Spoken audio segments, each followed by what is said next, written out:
welcome back to my channel called Zuzana Reacts, where I learn all things Bharat with you, helping to share my Slovak Central European point of view. And in today's video, we're going to look into Mughal Empire. And I'm actually quite excited about this because I haven't delved into the topic yet, and you guys have been talking about it so much up until now in the comments, and I'm keen to learn a bit more and to understand a bit more so I can have a better insight and a better conversation with you in the comments. But before we get into today's video, please like this video and click on the subscribe button and turn on the notification. Thank you so much for your support. Okay, so this will be shocking and untold truth, and I am just super keen to get started. So let's kick this off. Story time. Mughal rulers did a lot of amazing things for India. Imagine you go to a restaurant and you see, wait, what? Mughlai cuisine. Even your humble samosa or jalebi was introduced by Mughals. War के दौरान कोई मंदिर अगर टूट जाते थे तो भैया वो खुद पैसा लगा के मंदिरों को रिपेयर करते थे. Mughals came to India as conquerors, but they stayed in India as Hindustanis. They made India rich. Aurangzeb took a lot of important steps like forbidding sati and banning cultivation of narcotics. अगर आपने India में अपनी पढ़ाई की है तो जितने भी किंगडम्स ने इंडिया पर या इंडिया के कुछ सेक्शंस पर राज किया हो, उनमें से एक किंगडम ऐसा है जिसके बारे में हम सबसे ज्यादा पढ़ते हैं. वो राजपूत नहीं, मराठा नहीं, मौर्य नहीं, गुप्ता नहीं, चोला नहीं और अहोम्स नहीं, वो है मुगल्स.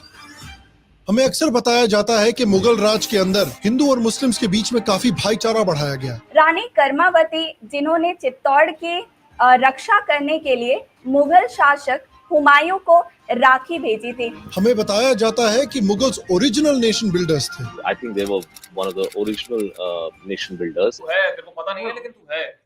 हमें बताया जाता है कि वो भारत और भारतीय लोगों से बहुत प्यार भी करते थे और मुगल्स ने अपने कमाए हुए रिसोर्सेज को भारत में खर्च करके भारत को भी बहुत अमीर बनाया था. लेकिन वही मुगल्स जिनके बारे में हमको सबसे ज्यादा पढ़ाया जाता है, उनके बारे में हाल में ये खबर आई थी कि शायद उनको हमारी हिस्ट्री टेक्स्ट बुक से ही निकाल दिया जाएगा.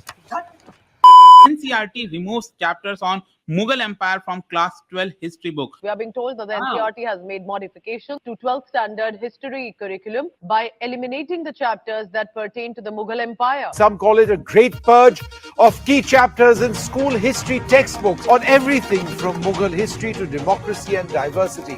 अमृत काल में मुगल काल का हो गया सफाया. तो आइए आज के वीडियो में इन्हीं इश्यूज के बारे में बात करते हैं. क्या मुगल्स नेशन बिल्डर्स थे? क्या वो भारत और भारतीय लोगों से प्यार करते थे? क्या उन्होंने इंडिया में इन्वेस्ट करके इंडिया को अमीर बनाया? क्या मुगलों को इंडियन टेक्स्ट बुक से निकाला जा रहा है और क्या उनको निकाला जाना चाहिए?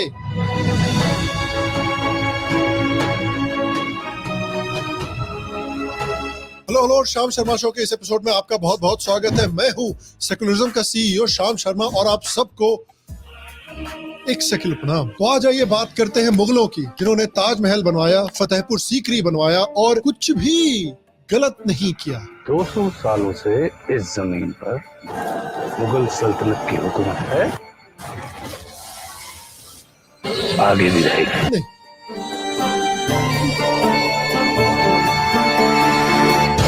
तो मुगल कौन थे? मुगल्स एक मुस्लिम डायनेस्टी थी जिनका ओरिजिन सेंट्रल एशिया में है. मुगल्स ने नॉर्थ भारत पर अर्ली 16th सेंचुरी में कब्जा किया था, जब बाबर, जो कि पहला मुगल रूलर था, उसने दिल्ली के सुल्तान इब्राहिम लोदी को बैटल ऑफ पानीपत में 1526 में हराया था. तब से लेकर मिडिल ऑफ 18th सेंचुरी तक करीब 200-250 साल तक मुगलों ने भारत के एक बड़े हिस्से पर राज किया. उसके साथ साथ काफी हिस्टोरिकल एविडेंस ये भी हमें दिखाता है कि उन्होंने कई मंदिर भी तोड़े, नॉन मुस्लिम्स को धिम्मी यानी सेकंड क्लास सिटीजन्स बनाकर रखा और भारत के कई रिसोर्सेज भी लूटे. और उनका साम्राज्य फाइनली मिड 1700s में खत्म होना शुरू हुआ जब मराठा लीडर छत्रपति शिवाजी ने औरंगजेब और मुगल राज पर हमला बोला और 100 साल के अंदर अंदर पेशवास की लीडरशिप में मराठाओं ने मेजॉरिटी जो एरिया भारत ने घुसपैठियों को खोया था, वो एरिया भारत का वापस भी ले लिया. और इंडिया के खोए हुए एरियाज को वापस लेने में सिर्फ मराठास का हाथ नहीं था. भारत के हर एक कोने से कई वीरों ने, चाहे राजपूत हो, अहोम हो, जाट हो, सिख हो, विजयनगर एम्पायर हो, जो basically Indian version of Avengers बने और सबका योगदान रहा भारत को घुसपैठियों से छुड़वाने का. लेकिन अब ये देखिए कि भारत जिसकी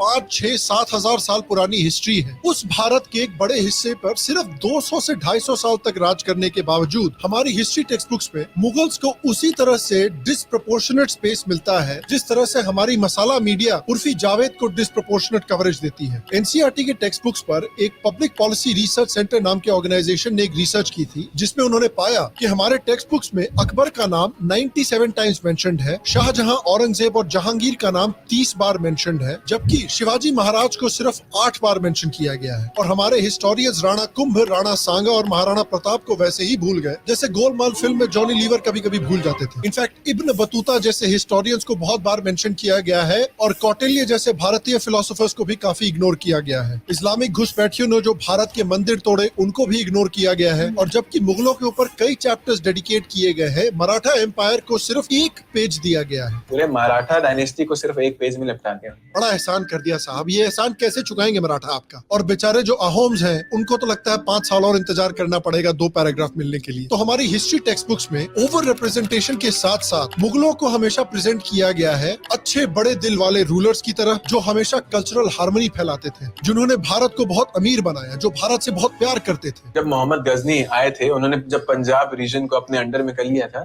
तो वहां पे वो सब बहुत प्रेम में आपस में रहते। कोई अगर वॉर के दौरान कोई मंदिर अगर टूट जाते थे तो भैया वो खुद पैसा लगा के मंदिरों को रिपेयर करते थे। क्या बात है। तो आइए आज की वीडियो में इन सारे क्लेम्स को एग्जामिन करते हैं।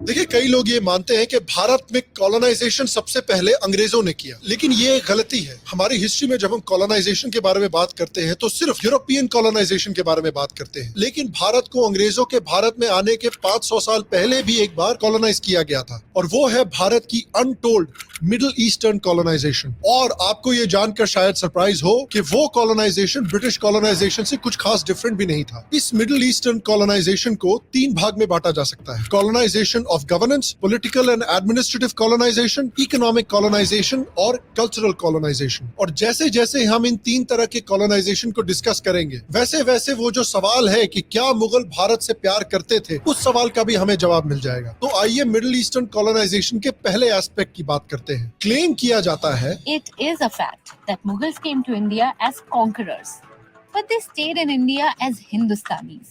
They made India rich. लेकिन इस क्लेम और रियलिटी में इंस्टाग्राम फोटो और असली फोटो जैसा ही डिफरेंस है। इनफैक्ट मुगलों की सच्चाई ये है कि कई मुगल भारत से ज्यादा दूसरे देशों से प्यार करते थे। मुगलों ने बहुत सारे पैसे फॉरेन देशों में खर्च किए थे। हुआ ये था ना कि जब बाबर को दिल्ली की हुकूमत मिल गई थी तो सबसे पहले बाबर ने दिल्ली के खजाने को लोगों में लुटाना शुरू कर दिया। पर यहाँ पर आता है कैच, भारत के लोगों में नहीं बल्कि बाबर ने खजाना सिर्फ मुसलमानों पर ही लुटाया, जैसे समरकंद, खुरासान, मक्का और मदीना। मुगल राजा बड़े बड़े हज कंटिंजेंट भेजते थे सऊदी अरेबिया, और उस हज कंटिंजेंट के साथ काफी पैसा भी भेजा करते थे। सन 1576 में आगरा से जाने वाले मुगल हज कारवान के साथ 6 लाख की खैरात गई थी, और ये उस जमाने में कितनी बड़ी कीमत थी ये आप इस बात से समझ सकते हो कि उस जमाने में रथ चलाने वालों को महीने भर के 3.5 रुपए मिलते थे और एक बाल काटने वाले को सिर्फ 50 पैसे मिलते थे। आपको याद होगा कि अंग्रेज किस तरह से भारतीय एग्रीकल्चर और भारतीय फार्मर्स के ऊपर बहुत ऑप्रेसिव टैक्सेस लगाते थे, जिसकी वजह से भारत का एग्रीकल्चरल सेक्टर बर्बाद हो गया था। लेकिन आपको शायद ना पता हो कि अंग्रेजों के भी पहले मुगल भारतीय फार्मर से उनका ऑलमोस्ट 100% क्रॉप लूट लेते थे। In the Mughal state, land tax was almost the entire produce of the peasant. And we have so many foreign travelers coming and discussing and describing the state of the peasantry, and the peasantry are exploited. They try to run away from their fields. The Mughal state tries to bring them back. और किसानों का सारा surplus, सारा crop मुगलों के अमीर दोस्तों और मंत्रियों को बांट दिया जाता था, जिनमें से मेजॉरिटी नॉन इंडियन थे। This entire surplus of the countryside, it was distributed in the Mughal state among 1,600 people only. And as we've discussed, they were relatives of the emperor, foreign nobility, etc.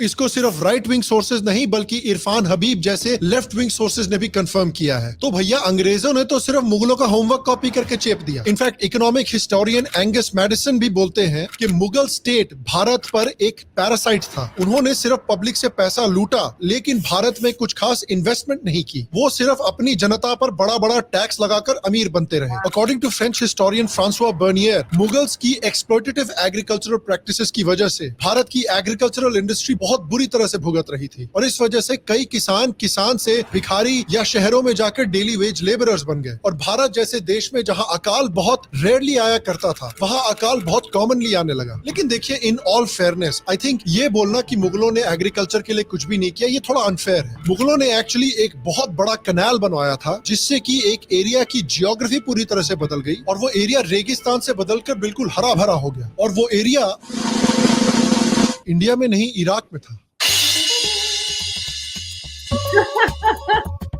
बताइए, ये कमाल का middle finger है भारत को कि 250 सालों में आपने एक भी भारत में कनाल नहीं बनवाया, लेकिन इराक के नजफ में आपने एक बड़ा कनाल बनवाकर उस एरिया को हरा भरा कर दिया। यही मुगल जो नवरोज के मौके पर अपनी बीवी को 20 लाख रुपए और अपनी बेटी को 50 लाख रुपए का इनाम दिया करते थे। जब इंडिया में गोलकोंडा, अहमदनगर, गुजरात और मालवा के कुछ क्षेत्रों में बहुत बुरा अकाल आया जिससे कि एस्टिमेटेड 7.4 मिलियन लोगों की जान गई, तब मुगलों ने अपनी प्रजा की कैसे मदद की? उन्होंने अकाल से अफेक्टेड लोगों को बस 1 ही लाख रुपए दिए। सबको, हाँ, एक जन को नहीं, सबको मिला जुला के। क्या बात है दान। Oh gosh, can I just say one thing that comes to my mind right now? And it's like, maybe this is where Brits learn, you know, whatever came later in Indian history from when it comes to famines, right?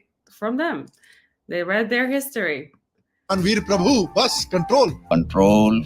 और क्योंकि मुगल अपनी प्रजा से लूट के अपने आप को अमीर बनाते थे, इसलिए भारत की जीडीपी भी सफर कर रही थी। इंडिया की शेयर ऑफ वर्ल्ड जीडीपी मुगलों के पहले 32.54% हुआ करती थी और by the end of Mughal rule India की शेयर ऑफ वर्ल्ड जीडीपी गिरकर 16% हो गई थी। और आप देख सकते हैं इस ग्राफ में कि हिस्टोरिकल टर्म्स में भी जब मुगल एम्पायर अपने पीक पर था तो इंडिया का शेयर इन वर्ल्ड जीडीपी पहले से नीचे गिर चुका था। इनफैक्ट सिर्फ इकोनॉमी नहीं बल्कि मुगल रूल में साइंटिफिक रिसर्च को भी ठेस पहुंची। मुगलों के पहले आप भारत के साइंटिफिक अचीवमेंट्स देखिए भारत ने कितने बढ़िया साइंटिफिक माइंड्स प्रोड्यूस किए थे, चाहे आर्यभट्ट हो, भास्कर हो, ब्रह्मगुप्त हो, महावीर हो, बाराहमिहिर हो।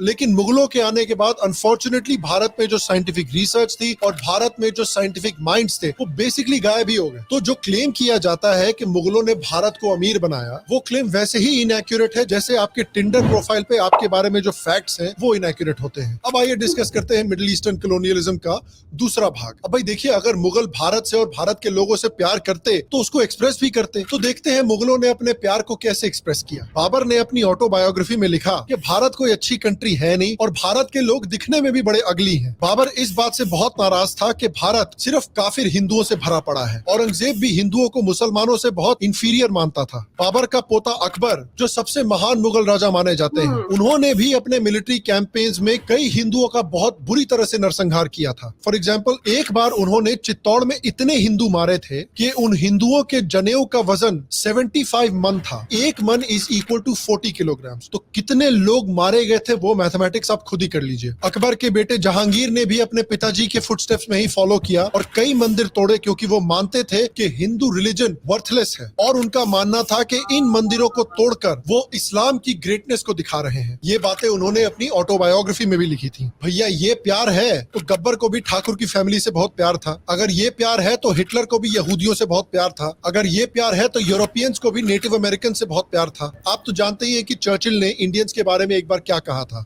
I hate Indians, Churchill once wrote.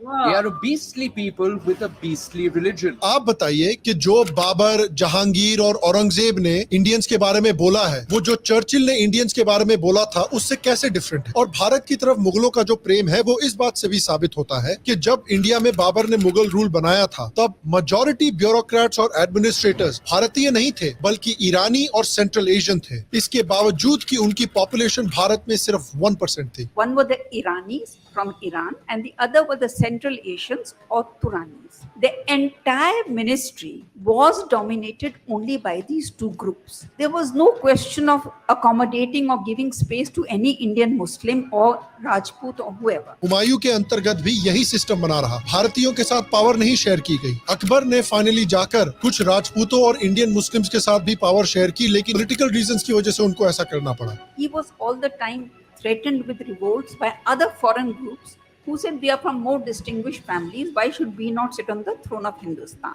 That is when Akbar realized that all the weight is of the scales is on one side, Taraju, and we must have some weight on the other side. He chose two groups. One is the Rajputs and the other is the Indian Muslims. और उसके बावजूद भी So the composition of the ruling class in the Mughal period remained 70% foreign born Muslims and 30%, 15% Rajputs and 15% Indian Muslims. उसी तरह से अंग्रेजों ने भी मुगलों का एडमिनिस्ट्रेशन कॉपी करके भारत में चेप दिया। अंग्रेजों का भी जो ब्रिटिश इंडियन एडमिनिस्ट्रेशन था वो इनिशियली 100% यूरोपियन था। 1912 में जाके फाइनली कुछ इंडियंस को उन्होंने एडमिनिस्ट्रेशन में अलाउ किया। उसके बावजूद 40% जो ऑफिसेस थे ब्रिटिश एडमिनिस्ट्रेशन में वो सिर्फ यूरोपियंस के लिए रिजर्व थे। और मुगल सोसाइटी में जो Yeah, that is exactly what I was thinking as he was presenting that. It feels like when British arrived, they found all about the history, or throughout, when they've been there from the start, they might have collected a lot of history, and they say, oh, that has worked in the past. Why don't we just do the same? That was my interpretation as he was saying that. So I'm very happy that he has confirmed that. But yeah, let's get going. जो मुसलमान राजपूत माँ से पैदा होते थे उनको respect और अच्छी पोजीशंस नहीं दी जाती थी। तीसरी बात करते हैं कल्चरल कॉलोनाइजेशन के बारे में। मुगल सबसे जोरों शोरों से नवरोज जैसे नॉन इंडियन फेस्टिवल्स मनाया करते थे। शाहजहां बादशाह बन चुके थे और उन्होंने पर्शियन न्यू ईयर नवरोज की खुशी में एक बड़ी दावत रखी थी जिसमें सारे राजघराने शामिल थे और वहाँ पर उन्हें तोहफे और पदवियां दी जाती थी। और अगर मुगल भारत से, भारत के लोगों से, भारत के कल्चर से उतना ही प्यार करते थे जितना हमें बताया जाता है, तो वो अपने एडमिनिस्ट्रेशन में भारतीय लैंग्वेजेस को अडॉप्ट करते, जैसे हिंदवी, संस्कृत, पाली, ब्रज। लेकिन मुगलों ने अपने कोर्ट में एडमिनिस्ट्रेटिव लैंग्वेज के तौर पे पर्शियन को अडॉप्ट किया और पर्शियन को administrative language Akbar the great ने बनाया था। Akbar, whom we refer so much, he was the first person who said Persian will be the language of administration at all levels. और अकबर ने ये कंपलसरी किया कि मुगल एडमिनिस्ट्रेशन में जितने भी इंडियन, हिंदू और मुस्लिम हैं, उन सबको पर्शियन सीखनी पड़ेगी। बिल्कुल उसी तरह जिस तरह से अंग्रेजों ने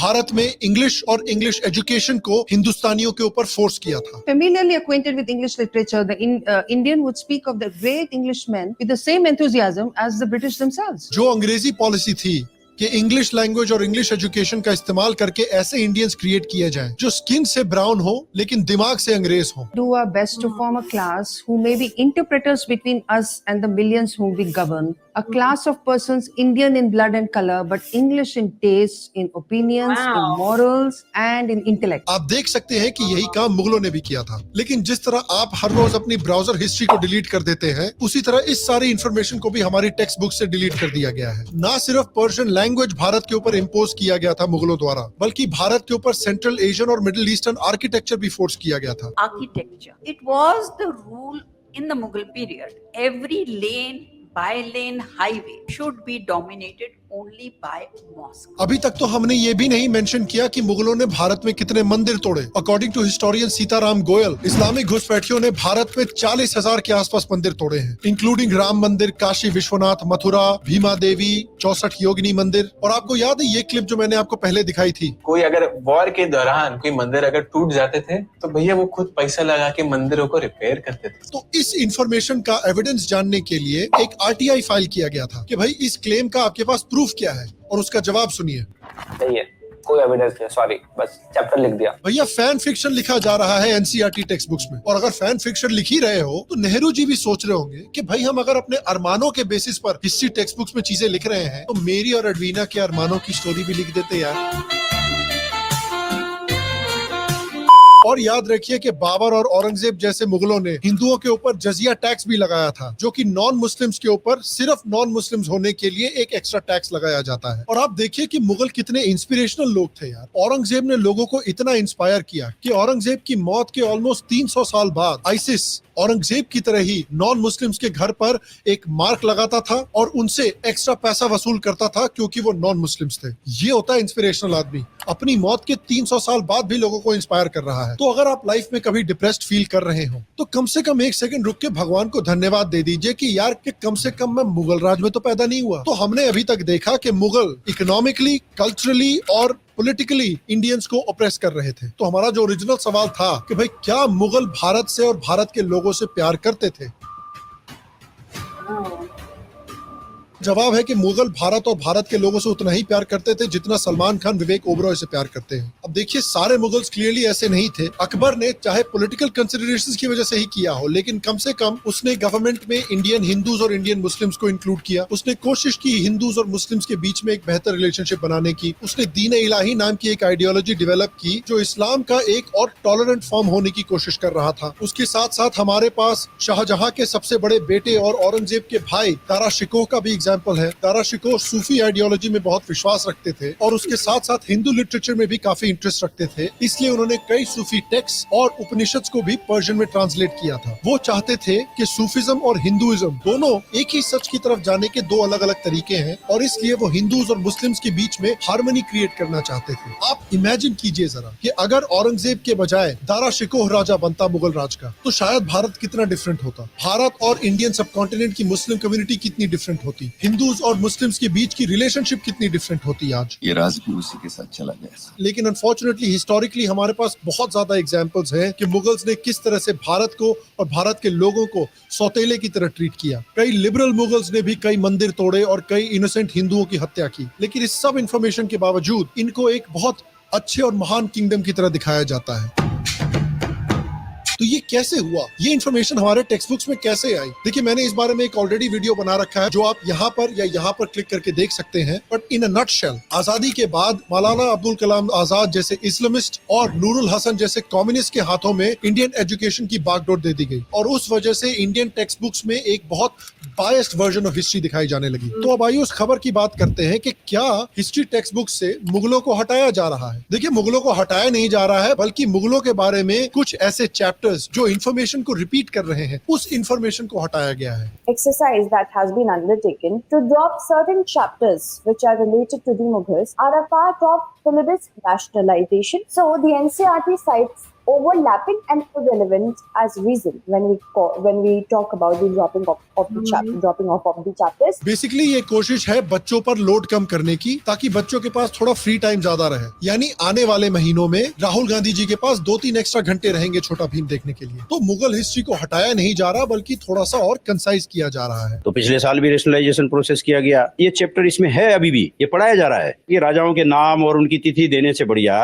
राजा कौन थे और उन्होंने क्या काम किया ये दिया। इनफैक्ट कोल्ड वॉर और अमेरिकन हिस्ट्री से रिलेटेड भी जो कुछ चैप्टर्स हैं इंडिया में जो इन्फॉर्मेशन को रिपीट करते हैं उन चैप्टर्स को भी हटाया जा रहा है। American hegemony in world politics और द कोल्ड वॉर एरा, इन दोनों को भी इस बुक से यहाँ से हटा दिया गया है। लेकिन देखिए भारत में कुछ लोग हैं जो शायद ऐसा मानते हो कि क्योंकि मुगल अच्छे राजा नहीं थे और मुगल किंगडम एक अच्छी किंगडम नहीं थी तो उनको हमारी हिस्ट्री बुक से हटाना चाहिए। क्या इससे मैं एग्री करता हूं? नहीं, एब्सोल्युटली नॉट। मेरा मानना है कि भारत के हर एक बच्चे को मुगल राज के बारे में पढ़ाना चाहिए, लेकिन मुगल राज के बारे में उन्हें सच हिस्ट्री बतानी चाहिए, अनबायस्ड हिस्ट्री बतानी चाहिए। हमारी एनसीईआरटी टेक्स्ट बुक्स में जिस तरह से ब्रिटिश कॉलोनाइजेशन के बारे में पढ़ाया जाता है उसी तरह से मिडिल ईस्टर्न कॉलोनाइजेशन के बारे में भी पढ़ाया जाना चाहिए। अनफॉर्चुनेटली जो रैशनलाइज की गई एनसीईआरटी टेक्स्ट बुक्स है उनमें भी मुगल की सच्चाई नहीं पढ़ाई जा रही। वो पढ़ा रहे हैं कि मुगल्स ने एग्रेरियन सोसाइटी को कैसे डेवलप किया, लेकिन किस तरह से इंडियन एग्रीकल्चर को डिस्ट्रॉय किया ये नहीं पढ़ा रहे। ये तो वही बात हुई कि अगर हम गब्बर के बारे में एक हिस्ट्री बुक लिखें और उसमें बाकी सारा इन्फॉर्मेशन हटा दें, सिर्फ ये दिखाए कि गब्बर सिंह को होली बहुत पसंद थी, होली के बारे में हमेशा पूछते रहते थे। होली कब है? कब है होली कब? तो देखिए, मैं मानता हूं कि हमारी सोसाइटी में हमारे टेक्स्ट बुक्स में दो चीजों की जरूरत है। पहला कि हम मुगल हिस्ट्री पढ़ाएं, लेकिन ऑनेस्ट और सच्ची हिस्ट्री पढ़ाएं। उसे हमें मुगल हिस्ट्री उसी तरह से पढ़ानी चाहिए जिस तरह जर्मनी में बच्चों को नाजी जर्मनी की हिस्ट्री बिल्कुल ऑनेस्टी से पढ़ाई जाती है। These young Germans, Christians, Jews, and Muslims visited Auschwitz, where some of the worst atrocities of the Shoah took place. Millions of Jews were murdered here. There are growing calls to mandate that refugees and Muslim migrants visit concentration camps to help improve their understanding of Germany's terrible past and its echoes today. जिस तरह America का left wing आज resist Confederates के बारे में honestly बात कर रहा है। The Confederacy was fighting for the preservation of slavery, and that's not my opinion, that is just a fact. और इस वजह से मेरा होप है कि जिस तरह आज शशि थरूर जी इंग्लैंड जाकर इंग्लिश कॉलोनियलिज्म के बारे में बात करते हैं। Violence and racism were the reality of the colonial experience, and no wonder that the sun never set on the British Empire, because even God couldn't trust the English in the dark. उसी तरह से future के लोग Mughal colonialism के बारे में भी बात करें। और सेकेंडली, हमारी हिस्ट्री टेक्स्ट बुक्स में जो हमारे इंडिजिनस राजा हैं, जो हमारे इंडिजिनस योद्धा हैं, जिन्होंने अपनी जान न्यौछावर की और वीरता से बाहरी घुसपैठियों का सामना किया हमारे देश को और हमारे देश के कल्चर को बचाने के लिए, उनको भी और स्पेस मिलना चाहिए। मराठा जिन्होंने मुगल पावर को पूरी तरह से भारत में खत्म किया, उनको स्पेस मिलना चाहिए। अनडिफीटेड राणा कुंभ जिन्होंने दिल्ली, गुजरात और मालवा सल्तनत तीनों को हराया, उनको स्पेस मिलना चाहिए। हमारे सिख गुरु जिन्होंने पंजाब को मुगलों और अफगानों के चंगुल से छुड़वाया, उनको स्पेस मिलना चाहिए। असम के किंग पृथु और उनके जनरल लचित बोरफुकन जिन्होंने मुगलों को 17 बार हराया और एक बार भी नॉर्थ ईस्ट में कदम नहीं रखने दिया, उनको जगह मिलनी चाहिए। महाराणा प्रताप जिन्होंने अकेले मुगलों का सामना किया जब उनके आसपास के सारे किंगडम्स मुगलों को सरेंडर कर रहे थे, उनको जगह मिलनी चाहिए। आंध्रा के रेड्डी किंगडम जिन्होंने आंध्र प्रदेश को दिल्ली सल्तनत से डिफेंड किया, उनको जगह मिलनी चाहिए। विजयनगर के राजा कृष्णदेव राय जिनके विजयनगर एम्पायर में भारतीय कल्चर थ्राइव कर रहा था जब उसे नॉर्दर्न इंडिया में मिटाया जा रहा था, उनको और जगह मिलनी चाहिए। तो फाइनली मैं आपसे पूछना चाहता हूँ कि क्या आप मानते हैं कि मुगल भारत से प्यार करते थे, भारत के लोगों से प्यार करते थे और एक अच्छी किंगडम थे? हाय अना, नीचे कमेंट सेक्शन में मुझे जरूर।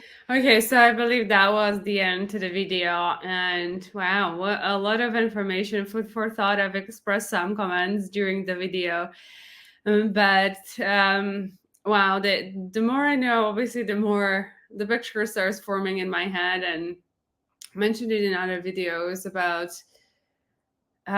your struggle between like Muslim and Hindus.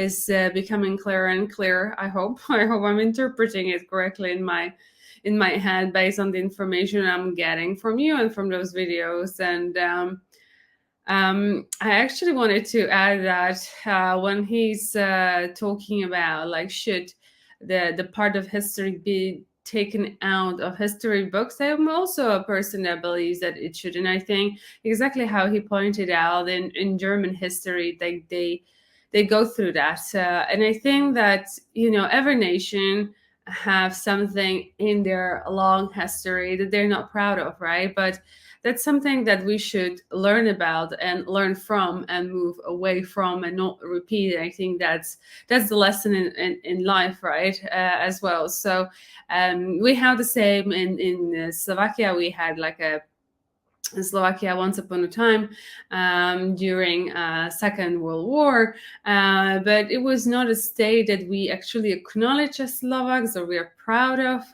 because of what happened there.